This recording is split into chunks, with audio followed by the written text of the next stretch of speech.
महापौर साहेबांवर जी घटना घडली त्याचा विरोधात आज आम्ही सर्व कर्मचाऱ्यांनी अधिकाऱ्यांनी आज एक दिवस काम बंद आंदोलन करून निषेध त्या घटनेचा केला आहे. आणि जे अत्यावश्यक जो विभाग आहे ते वगळून आम्ही सर्व महापालिका 100% आज बंद केली आहे. याच्यात सर्व 100% कर्मचारी सहभागी झाले. वारंवार असे लोक या नुकतीचे लोक असतात ना, होत राहते, पण त्यांना आता आम्ही हा निषेध केला. पण याच्यानंतर आणि कोणी केलं तर मग आम्ही कर्मचारी त्यांना आमच्या पद्धतीने आम्ही त्यांना धडा शिकवू. एक दिवस साहेबाजी आज दिनांक 10/7/2026 रोजी आम्ही सर्वच महापालिकेचे अधिकारी कर्मचारी यांनी आम्ही जाहीर निषेध केलेला आहे. त्या निषेध करण्याचं कारण म्हणजेच काल 9 तारखेला संध्याकाळी 6 ते 7च्या दरम्यानमध्ये एक युवक महापौर साहेबाच्या कॅबिनमध्ये घुसून भ्याड हल्ला करण्याचा प्रयत्न केला आणि त्यासोबतच त्यांचे पीए आहेत रमेश चव्हाण यांनाही धक्काबुक्की केली.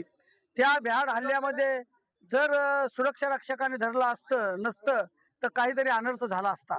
तो अनर्थ टळला. त्यामुळे असे कुठे हल्ले होऊ नये.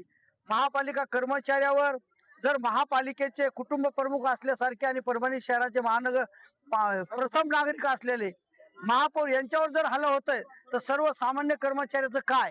आम्ही तर तळागाळात फील्ड वर्कर काम करणारे माणसं, आमच्या आया बहिणी रोडवर फिरणाऱ्या, असे माथे फिरू कधी बी आमच्यावर हल्ला होऊ शकतं. म्हणून त्याच्या कारणाने आताच 2 दिवसापूर्वी मुंबई मुख्याधिकारी यांच्यावर हल्ला झाला, भिवंडीमध्ये डॉक्टरवर हल्ला झाला.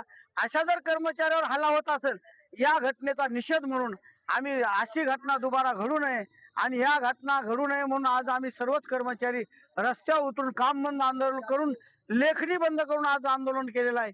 यापुढे जर असं एकाही कर्मचाऱ्याला सफाई कामगारापासून तर आयुक्तापर्यंत एकाही कर्मचाऱ्याला असं गालबोट जर लागलं तर आम्ही रस्त्यावर उतरून जशाच तसं उत्तर द्यायला तयार आहोत. आणि एक व्यक्ती माननीय महापौर साहेब यांना निवेदन देण्याकरिता उद्देशाने आला आणि त्यानं वादविवाद सुरू करून त्यांच्यावर भ्याड हल्ला करण्याचा प्रयत्न केला आणि त्याची मानसिकता वेगळीच दिसत होती, कारण त्याच्यापाशी धारदार शस्त्र होता आणि तो त्या तयारीमध्ये असताना तिथं उपस्थित असलेल्या आमच्या कर्मचाऱ्याने त्याला वीज बचाव करून त्याला धरलेला आहे. आणि असे प्रयत्न करणारे लोकांना वेळीच धडा शिकवणे आवश्यक आहे. त्यानुसार त्यांच्यावर रात्री गुन्हा दाखल करण्याची कारवाई केलेली आहे. परंतु यापुढे कर्मचाऱ्यांना संरक्षण हवे आहे.